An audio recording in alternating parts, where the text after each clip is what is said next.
Born in Somalia, Fartumo Kusow is a high school English teacher, novelist, podcaster, activist, and mother of five who lives in Windsor, Ontario. Fartumo first appeared on this podcast in 2020, chatting about her second novel, which was her debut novel in English, Tale of a Boon's Wife. She's here with us today to discuss her new novel, Winter of My Spring, published by Spark Press in March 2026. Welcome back, Fartumo. Thank you for inviting me.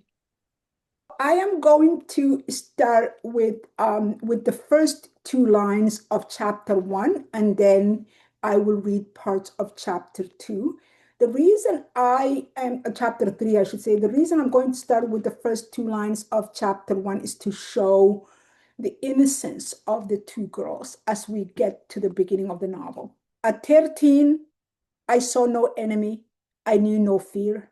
From the small town of Marca, where my family of five lived, the ancient port city in the southern region of Shabelle, the world lay before me on the other side of the Indian Ocean, visible from our kitchen rooftop. Several hours passed. Inside the truck, a foul smelling air pulsed. It was as if I had my nose pressed against man's armpit, inhaling the cigarette tar caked over his unwashed skin. I exhaled to purge the unclean air from my throat, afraid I might throw up. But the attempt only pushed more of the sickening odor into my lungs. The faint light of the receding day streamed through a small window between the driver's cabin and the back of the vehicle as we drove and drove. My sight adjusted to the dim light. The man who held the rope that tied my wrists together was asleep. The other man, also snoring, gripped the rope that bound Micah and Sarah tightly together, their mouths hanging open, their expressions blank. They stared toward the back of the truck. We had been driving for a while when it began to rain. At first, the raindrop pattered on the metal roof. Soon the sound of the engine merged with the water, reminding me of the drum beats we played after the Hussein twins went missing, like that slow and agonizing rhythm. The thunder boomed in my ears. My heart heaved with each rat-a-tat-a-tat, rat-a-tat-a-tat.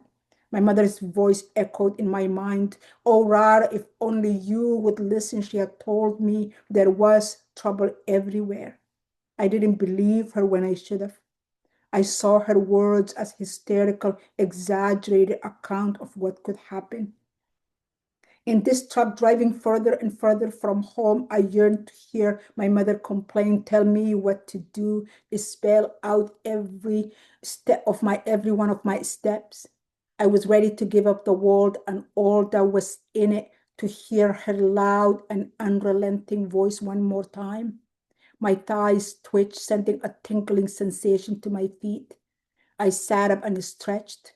Cold uncertainty crept through me, and I shifted my weight, awakening the man who clutched the rope tied to my wrist.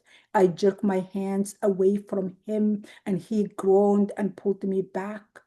He twisted the knot even harder and took with it another layer of skin. He continued to stare at me, as if mocking me for my inability to get away. I wanted to gouge his eyes out, to dig into the orbit around them until the dark ball and thick slime of his sight fell onto my palm. A tiny smile crept around his mouth, like he'd read my mind and was daring me to act. Amazing. Thank you so much, Fartumo. The new novel, Winter of My Spring, is available in March 2026, published by Spark Press. Thank you so much for joining us. Thank you.